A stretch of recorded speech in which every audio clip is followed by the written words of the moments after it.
أن يوجد بهذه السعادة وهذا السرور إلا بعد أن تكشف الأمة عن الأمة وأن ترى مصر فجرا جديدا طال انتظاره بعد ظلم وظلمات. رب العزة أقسم بعزته وجلاله لدعوة المظلوم، وكلنا كان مظلوما، بل ونساؤنا كن مظلومات، وأولادنا وبناتنا. يقسم رب العزة وعزتي وجلالي لأنصرنك ولو بعد حين.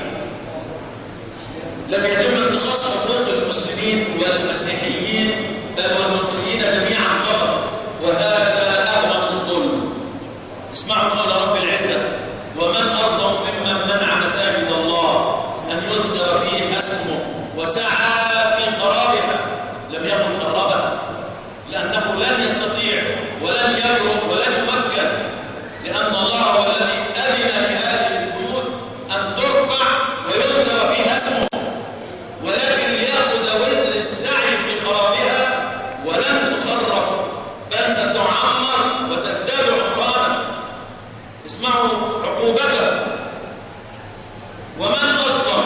أعلى معدلات الظلم ليس ظلم الأفراد ولا انتقاص من حقوقنا ولا مرتباتنا ولا ظروفنا الاجتماعية ولا أسرنا ولا سكننا ولا حتى قتلنا. ومن أظلم ممن منع مساجد الله أن يذكر فيها اسمه وسعى في خرابها. أولئك عشان يولي سلطانه البيت اللي هو يسعى في خرابه لا يدخله إلا وهو خائف. أولئك ما كان لهم أن يدخلوها إلا خائفين. لهم في الدنيا إيه؟ لم تكن هناك كلمة تعبر عما وقع عليهم إلا الخزي. قضى ربك وأمر وقدر ألا يدخلوا بيوتهم التي يدخلها ونحن مطمئنون سعداء مرتاحون. ما كان لهم أن يدخلوها إلا خائفين رغم كل سلطانهم رغم جبروتهم. لا يدخلون بيوت الله إلا وهم خائفون. لهم في الدنيا خزي.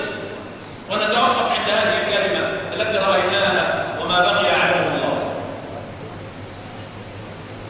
عندما ذهبت لزيارة الشيخ يوسف القرضاوي رحمه الله ابن سقط تراب بعد أن خطب الجمعة في التحليل، قال: كنت ممنوعا أن أخطب الجمعة بسقط تراب، ويخرج المخبر ليمنع الشيخ يوسف القرضاوي رئيس اتحاد علماء المسلمين في العالم أن يخطب الجمعة في سقط تراب. فليفعلوا ما شاءوا ليأخذوا وزر أعمالهم، بل ليحملوا أوزارهم كاملة يوم القيامة ومن أوزار الذين يضلونهم بغير علم ألا ساء ما يزرون. شيلوا. ماذا حدث؟ اسمع القرآن يربي هذه الأمة أن تتعلق بربها قبل أن تتعلق بما سيفعله ربها.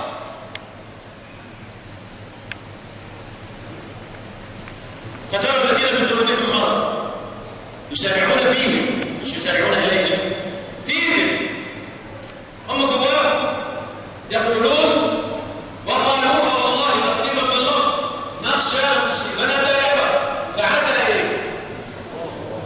فعسى أن يأتي الله؟ لا، رغم أن في آيات فيها كده فعسى الله.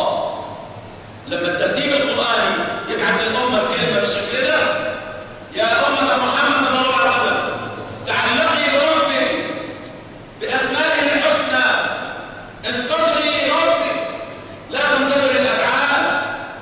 فعسى أن يأتي الله تجعلك تنتظر الفعل، أما فعسى الله تجعلك أن تنتظر الفاعل. المسبب مالك القوى والقدر مالك الملكوت اللي لو حد سمى من نفسه شاهد شاء ربنا يذل ذل لم يحدث لبشر. أخنع الأسماء الشاهد شاء. ليه؟ ملك الملوك ليس إلا الله. شيخ يوسف قال إيه؟ قال: صليت ب4.5 مليون مصري، ولأول مرة في تاريخ الإسلام وخطب الجمعة أقول: أيها الأخوة المسلمون، أيها الأخوة المسيحيون، البلاد مليان. بل اللي بيبلغ الشيخ يوسف القرضاوي شاب مسيحي واقف يقول الله اكبر سمع الله لمن حمده، واحد يقول له انت بتقول الكلام ده ما تصليش ليه؟ فكر بيستهزئ يعني. انا لما ببلغ الشيخ يوسف الناس مش سامعه ورا، وانا مسيحي ما بصليش فوق. شاب مسلم في ميدان التحرير بيقول الشعب اصبح النظام، جنبه شاب مسيحي بيسمع القران ليل نهار، بيحب ستنا مريم ويحب القرآن اللي بيتكلم عن ستنا مريم بهذا الشكل التعظيمي الإجلالي. مصر عاشت كده طول عمرها، لم يكن فيها صراعات بين مسلمين ومسيحيين، ولا فقراء ولا أغنياء، ولا رجال ونساء، ولا شباب وكهول. مصر طول عمرها سبيكة واحدة. فرعون رب العزة تحدث عن كل جرائمه بكلمة واحدة، جعل أهلها شيعا، وقعهم في بعض. عشان تشوفوا الفرق، هو نفس الشارع اللي كان على يمينه مسجد وعلى يساره كنيسه القديسين اللي فجرتها من الدوله عن عام لتضرب بنخبه سلفيين وتضرب المسلمين بالمسيحيين. يبغونكم فتنه، بس خلي بالكم وفيكم سماعون لهم، ده للصحابه مش لكم.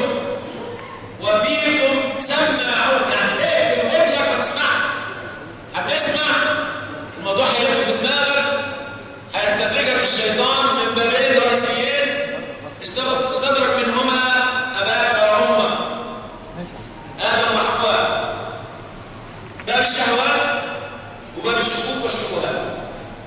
بل شككهم ابليس في رب العزه، ليس هذا مقام، لكن هم نفس البابين بيخش منهم شياطين الانس والجن طول عمرهم، باب الشهوات وباب الشكوك والشبهات. نرجع تاني، فعسى الله أن يهدي بالفهم. أنا لسه ما بشتغل. طب إيه؟ أمر من عنده نكرة تيجي إمتى؟ ما أعرفش. تعمل إيه؟ أعمل اللي عليك. لغاية إيه؟ لغاية ما ربنا يأمر. حتى إذا جاء أمرنا وفارت الأمور. في علامة. حتى إذا جاء أمرنا التقى الماء على أمره.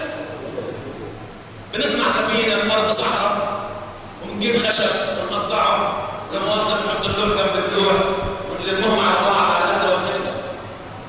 لكن رب العزة قال ايه؟ فتحنا ابواب السماء فجرنا ارض عيونا فالتقى الماء على امر قد قدر. ذرني ومن خلقت وحيدا. مين اللي خلقه؟ وجعلت له مالا ممدودا. مين اللي جعل؟ وبنين شهودا ومهدت له تمهيدا. مين اللي عمل ده كله؟ طيب تعالى بعدها ثم يطمع ان ازيد. كلا، هيجي لحظه رب العزه يقول له كلا ظننت انك قادر عليها لم تستمع من درس من قبلك سكنتم في مساكن الذين ظلموا انفسهم وتبين لكم كيف فعلنا بهم وضربنا لكم الامثال وقد مكروا مكرهم وعند